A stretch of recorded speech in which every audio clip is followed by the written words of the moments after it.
오늘 새벽에도 역사 얘기를 했는데요. 역사를 보면서 반복하지 않아야 하는 게 우리가 해야 할 일입니다. 역사를 보면 어떤 독재 권력이든지 저항하는 몇 사람의 입을 막을지언정 결코 진실과 정의를 뿌리 뽑지는 못했습니다. 복음도 마찬가지죠. 박해자들이 역사 내내 신자들을 핍박하여 복음의 확산을 막으려 했지만 그들의 의도와는 정반대로 흩어진 신자들이 가는 곳마다 복음을 전하여 복음을 더 널리 퍼지게 했습니다. 박해자들은 신자를 죽일 수 있었을지 모르겠지만 복음은 죽일 수 없었고 신자를 가둘 수는 있었지만 복음을 가둘 수는 없었습니다. 복음은 수많은 증인을 통해 박해와 죽음의 장벽에 뚫고 땅끝으로 뻗어 나갔습니다. 오늘 복음을 증거하던 스데반이 순교하죠. 7장 54절부터 60절의 말씀을 보면서 함께 볼 텐데요. 스데반이 순교하기 직전에 본 것이 무엇인지 55절 같이 읽겠습니다. 스데반이 성령 충만하여 하늘을 우러러 주목하여 하나님의 영광과 및 예수께서 하나님의 우편에 서신 것을 보고, 스데반이 성령 충만하여 본 게 있는데요. 그게 하나님의 영광 그리고 예수님께서 하나님 우편에 서신 것, 이것을 봤다고 합니다. 군중은 스스로 재판관이 되어서요, 멋대로 스데반을 죽이려고 하고 있지만 실은 진정한 재판관이신 하나님께서 하늘에서 스데반을 보고 계신 거죠. 스데반은 순교 직전에 자신을 증오하는 이들을 바라보는 대신에 오직 하늘의 의로우신 재판장을 보고 있었던 겁니다. 부당하고 억울한 상황을 도무지 피할 수 없을 때 모든 것을 아시고 모든 것을 올바로 판단해 주실 의로운 재판장이 계시다는 사실이 우리의 소망이고 담대함의 이유가 되는 것이죠. 오늘 말씀 속에서는 스데반이 순교할 수 있는 그 핵심을 하나님을 보고 예수님이 우편에 계신 것을 본 그 하늘을 주목하여 본 것을 주목하고 있다라는 겁니다. 스데반을 돌로 친 증인들이 옷을 벗어 누구의 발 앞에 둡니까? 58절입니다. 성 밖으로 내치고 돌로 칠세 증인들이 옷을 벗어 사울이라 하는 청년의 발 앞에 두니라. 사울이라는 청년의 발 앞에 둔다, 이렇게 기록하죠. 스데반은요, 제가 계속 우리가 이제 사도행전을 보고 있으니까요. 스데반은 구제를 위해 뽑힌 사람이었음에도 불구하고 성령이 충만하여 복음을 증거할 수 있는 사람이었습니다.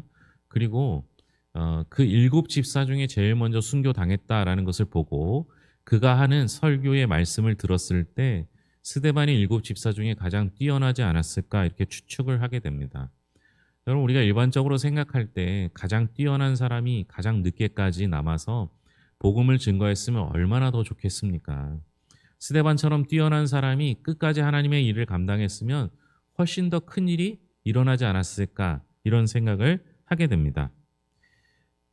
이렇게 가장 타고났던 인물이 자신의 전도의 사명을 채 펼쳐보기도 전에 죽음을 맞게 되었다라는 사실을 볼 때 우리는 당혹스러울 수밖에 없죠. 하지만 놀랍게도 하나님께서는 바로 그 현장의 복음을 소아시아와 유럽에까지 전할 위대한 전도자를 등장시키십니다. 이 상태로 보면요, 스데반 이어서 사울이 등장하는 거예요. 그러니까 하나님께서 바통 터치를 하시는 것처럼 보입니다. 이 위대한 전도자의 정체는 사울이라는 청년, 즉 스데반과 교회를 핍박한 핍박자에서 이방의 사도로 변모하는 바울이 됩니다. 참으로 사람의 생각을 뛰어넘는 하나님의 역전이 아닐 수 없는 것이죠.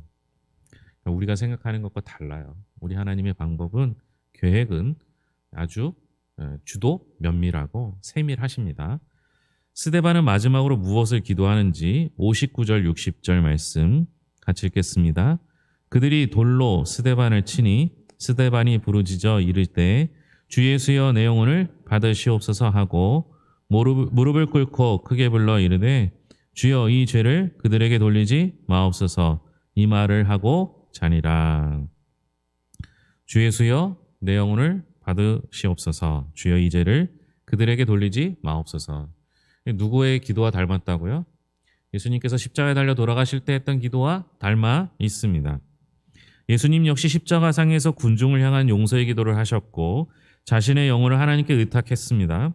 하나님께서는 스데반을 통해 참 제자의 삶과 죽음은 그리스도와 꼭 닮게 된다라는 분명한 사실을 모든 성도들에게 확인시켜 준 것이죠. 성도는 꼭 살아서만 복음을 증거하는 사람이 아닙니다. 하나님은 때로 거룩한 성도의 죽음을 통해 복음의 참됨을 알려주고 있습니다. 여러분, 우리는 늘 예수님을 닮아가려 노력해야 하겠죠. 스데반은 세상이 자신을 핍박하는 순간 세상이 아닌 하늘을 주목했습니다. 근데 그게 잘 안 돼요. 그죠?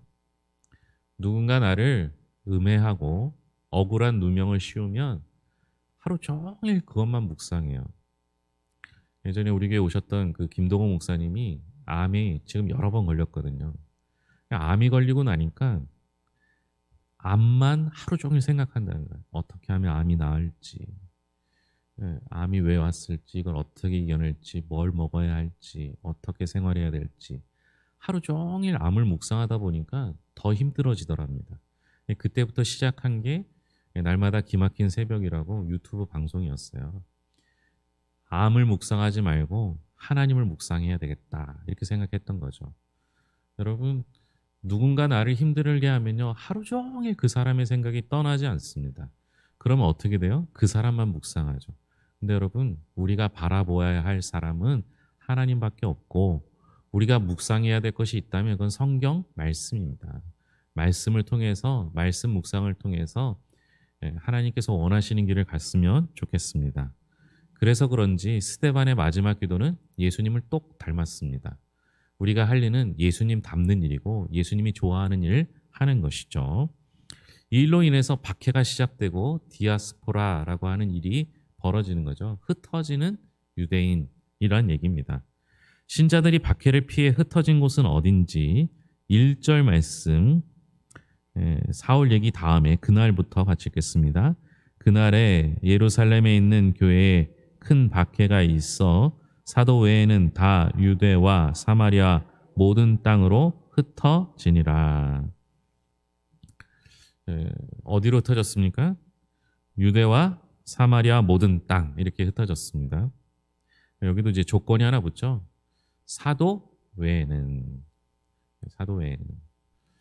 박해 현장에 사도는 남았던 거죠. 저는 이것도 중요하다고 생각합니다. 여러분, 우리는요 믿음이 있는 사람일수록 박해 현장에 남는 것도 필요합니다. 사도들은 그렇게 했죠. 그렇다고 해서 사도가 죽었느냐? 물론 순교 당했죠. 그러나 하나님이 허락하시지 않으면 그 순교도 할 수 없는 거예요. 그러니까 하나님께서 사도들을 남겨두셨다라는 것도 중요하고 흩어지게 하셨다라는 것도 중요합니다. 그런데 이 문장을 보면서 우리가 꼭 생각해야 될 것은 사도행전 처음에 나왔던 사도행전 1장 8절에 예수님께서 승천하시기 전에 예루살렘을 넘어 온 유대와 사마리아와 땅끝까지 이르러 내 증인이 되리라 이 말이 있었던 것이죠. 그런데 뜻밖에도 이 선교 사역의 시작점은 신자들의 선교적 결단이 아니라 박해 때문이었습니다. 그러니까 이런 역사적 사실을 통해서 우리는 두 가지를 중요한 사실을 깨닫게 됩니다. 첫째는 선교를 주도하시는 분은 하나님이라는 겁니다. 하나님이 주도하시고 우리는 순종하여 섬기는 것이 전도고 선교입니다.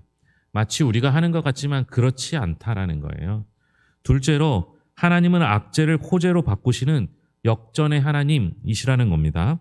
모든 것이 합력하여 선을 이루는 신자의 삶에는 그래서 고난도 유익이 될 수 있는 거예요. 내가 바꾸는 게 아니라 하나님이 바꾸시는 것이고 그 하나님은 역전의 명수이시기 때문입니다. 그럼 흩어진 사람들이 뭘 했느냐? 4절입니다. 4절 같이 읽겠습니다. 그 흩어진 사람들이 두루 다니며 복음의 말씀을 전할세. 두루 다니며 복음의 말씀을 전했습니다. 여러분, 흩어졌어요. 박해 때문에 쫓겨간 거예요. 도망간 거예요. 어떻게 보면 여러분, 저는 뭐 그 시대를 안 살았으니까요. 옛날에 6.25 시절에 피난 내려온 것과 같거든요. 우리 할머니가 피난 내려오셨는데 저희는 그래서 족보가 없어요. 족보를 들고 올 여유가 없잖아요. 도망 나오는데 그게 돼요. 그러니까 아무것도 들고 오지 못하고 거처도 없고 겨우겨우 도망 나온 그 상황과 같은 상황에서 여러분들은 무엇을 하시겠습니까? 신자에게는요, 어떤 삶의 상황이 찾아왔느냐보다 그 상황을 어떤 태도로 대하느냐, 혹은 그 상황에서 무엇을 했느냐가 중요합니다. 거기서 성도의 믿음이 드러나는 것이죠. 핍박이 예고되었을 때 무엇보다 먼저 기도로 나아갔던 초대교회 신자들은 이제 핍박으로 인해 삶의 터전을 잃어버린 상황에서 낙심하는 대신 복음을 전하는 일을 선택합니다. 비록 원하여 가게 된 장소는 아닐지라도 어디든 발길 닿는 그곳이 사명의 자리요 충성의 자리일 수 있다라는 것이 복된 성도의 삶이라 할 수 있는 것이죠. 그러니까 이해되지 않는 게 은혜예요. 제가 요즘 성경 읽는 방법이 그렇거든요. 왜 이건 이럴까라고 이해되지 않는 부분을 찾아요. 근데 여러분 성경에 읽다 보면 여러분 워낙 믿음이 좋으셔서 다 이해되시는지 모르겠지만 저는 성경을 여러 번 읽다 보면 이해되지 않는 부분들이 많거든요. 근데 이해되지 않는 부분 속에서 하나님의 은혜가 넘쳐나요. 오늘도 마찬가지죠. 아니 왜 그렇게 성도들이 모여서 함께 즐거워하고 물건을 통용하고 서로 구제하고 돌보고 성령 충만한 날마다 믿는 자들의 수가 더해지는데 왜 박해가 일어납니까? 이해가 안 되는 상황이잖아요. 그런데 하나님께서의 계획은 이미 온 땅에 있었기 때문인 것이죠. 그러니 우리가 해야 할 일은 이해를 하는 것이 아니라 무엇이 하나님의 뜻인가를 찾고 하나님의 뜻대로 행하는 것, 그것이 우리가 해야 할 일이라 이렇게 말씀드리겠습니다. 전도자 빌립이 말씀을 전하고 표적을 나타낸 곳은 어딘지 5절입니다. 5절 같이 읽겠습니다. 빌립이 사마리아 성에 내려가 빌립이 어디로 내려갔습니까? 사마리아 성. 사마리아 얘기는 대충 아시죠? 아수르가요. 북이스라엘을 멸망시킨 다음에 사마리아 지역의 유대인들과 이방인들을 섞여서 결혼을 시킨 거예요. 그러니까 여기는 혼혈인들이 근데 그 같은 아시아계는 혼혈을 해도 별로 표시는 안 나잖아요. 그러니까 그 외적인 모습이 표시나는 게 아니라 거기는 아예 혼혈 지역으로 만들어 버렸어요. 그러니까 우리나라도 좀 그런데요. 우리나라도 혼혈을 잘 인정을 안 했잖아요. 뭐 백의 민족 이렇게 얘기하면서 이스라엘도 그래서 혼혈 민족, 특히 이스라엘은 이방인들을 배척하는 사상이 크거든요. 그러니까 이방인과 결혼, 그 억지로 결혼하고 강압에 의해서 결혼한 그것도 이방인으로 취급하여 사마리아는 이방인과 타협한 민족, 이래서 개만도 못한 취급을 했던 곳입니다. 그런데 여러분 생각해 보세요. 사도행전 1장 8절에 보면 하나님께서 온 유대와 사마리아와 땅끝을 이미 언급했어요. 그러니까 사마리아 사는 사람이 부정할지는 모르겠어요. 혼혈이라 그들의 율법에 의하면 이방인들과 타협한, 그러니까 하나님과 이방인을 겸하여 섬긴 우상 숭배를 한 사람이라는 것일 수는 있어요. 그 자체가 그들의 사상 속에서 나쁘다는 게 아니에요. 근데 여러분 율법의 기능 중에 하나가 뭐예요? 정결케 하는 거예요. 그들이 부정하다면요 하나님이 더 필요한 거죠. 그렇죠? 아니 그들이 부정하면요 하나님이 더 필요하잖아요. 깨끗한 사람보다 죄인들에게 하나님이 더 필요하셨던 것처럼 의인보다 아픈 사람에게 주님이 더 필요한 것처럼 부정했던 그들에게 하나님이 더 필요했던 것 아닙니까? 그러면 거기다가 하나님께서 명령하실 때 아예 유대와 사마리아와 온 땅, 그냥 온 땅은 전체를 포함하니까 그냥 이거는 그 너무 범위가 클 수 있지만 사마리아는 아예 지칭을 하셨잖아요. 그러면 언젠간 반드시 가야 될 곳이 사마리아였고 사마리아에 가야 할 이유는 그들이 부정하다라는 인식이 있었기 때문에 그곳에서 정결케 하는 일을 해야 했던 것이죠. 여러분 부정한 사람을 정결케 하는 방법은 예수 그리스도의 보혈의 피밖에 없습니다. 그게 복음이잖아요. 그러면 복음 들고 일부러라도 사마리아를 찾아가야 했습니다. 이처럼 복음은 사람들이 가장 멸시하고 천대하는 이들에게까지 증거되어야 하는 하나님의 구원이라는 거죠. 교회는요, 가난하고 약하고 쉽게 말하면 더럽고 못 배우고 무식한 사람들에게 필요한 것이 교회이고 복음입니다. 왜요? 그들에게 진짜 필요한 사람이 하나님이기 때문에 그렇습니다. 그래서 교회는 약한 사람들을 업신여기지 않습니다. 본인이 스스로 그럴 때가 많아요. 내가 업신여김을 당하는구나. 그건 다 사람에게 사람을 보기 때문에 그렇죠. 우리 하나님은요, 지극히 작은 자 하나에게 한 것이 곧 내게 한 것이라 말씀하실 정도로 오히려 가난하고 헐벗고 힘들고 연약한 이들의 친구가 되어 주셨습니다. 그게 복음이잖아요. 우리도 복음 들고 가면 그런 곳으로 가야 돼요. 왜요? 거기서 하나님을 만나거든요. 예, 이제 목회를 이제 목사로 살다 보면 해외를 나갈 기회가 다양하게 있습니다. 제가 우리 교회가 어려울 때부터 희한하게 그 해외를 많이 갔어요. 근데 주로 선교지를 갔습니다. 선교지를 주로 가다가 목사님들 모임에서 이제 여행사를 끼고 여행을 한 2번 정도 갔는데요. 아우, 너무 힘들어요. 일단 힘들어요. 그 일정도 빡빡하고 재미가 하나도 없어요. 그런데 선교지를 가잖아요. 거기서는 힘을 얻고 와요. 제대로 잠도 못 자고 먹을 것도 뭐 제가 좀 음식을 많이 가리는 편인데도 먹을 것도 좀 불편하고 잠자리도 불편하고 그리고 비포장도를 달리니까 하루 종일 달리면 얼마나 허리가 아픈지 몰라요. 그런데 거기만 가면 그렇게 힘이 나서 와요. 왜요? 하나님이 역사하시는 것을 그곳에서 정말 많이 봤기 때문에 그래요. 하나님은 하나님을 필요로 하는 사람들에게 나타나십니다. 여러분들도 마찬가지죠. 내가 지금 힘들고 어려우면요, 하나님을 구하세요. 그 하나님을 만나 주실 것입니다. 그 힘을 가지고 또 복음을 전하는 거예요. 세상의 박해는요, 복음을 맡기는커녕 땅 끝까지 이르러 내 증인이 되리라 하신 예수님의 지상 명령을 이루는 통로가 되었습니다. 그러니 박해가 와도 고난이 와도 평안해도 우리가 할 일은 복음 증거임을 기억할 수 있기를 바랍니다. 기도하겠습니다. 하나님 아버지 감사합니다. 하나님께서는 교회를 세우셨고 그 교회를 통하여 일꾼을 세우셨습니다.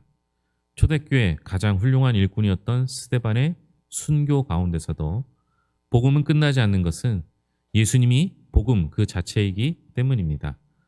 그 주님의 복음을 스데반을 통하여 빌립으로 또 다른 제자들로 그리고 만삭되어 나지 못한 바울과 같은 이에게도 주님께서 사명을 맡기셔서 그 일을 허락해 주셨습니다. 바울이 뛰어난 것이 아니라 예수님이 뛰어납니다. 우리가 뛰어난 것이 아니라 복음의 능력이 있습니다. 그 복음의 능력을 믿으며 살아갈 수 있도록 인도하여 주시옵소서.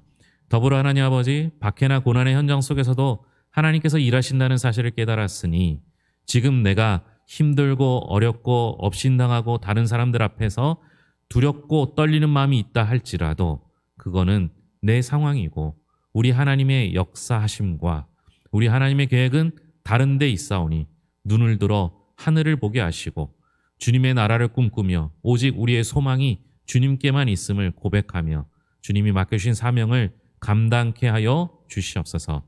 비오는 수요일에도 이 자리까지 나오는 수고를 마다하지 않고 나와 하나님의 말씀을 경청하는 이들, 그들의 마음속에 주님 들어가 주셔서 하나님의 위로와 평안이 넘치게 하여 주시옵고 부족한 우리도 일꾼으로 사명을 주시옵소서. 늘 함께 하신 하나님께 감사드리며 모든 것을 예수님의 이름으로 기도합니다. 아멘.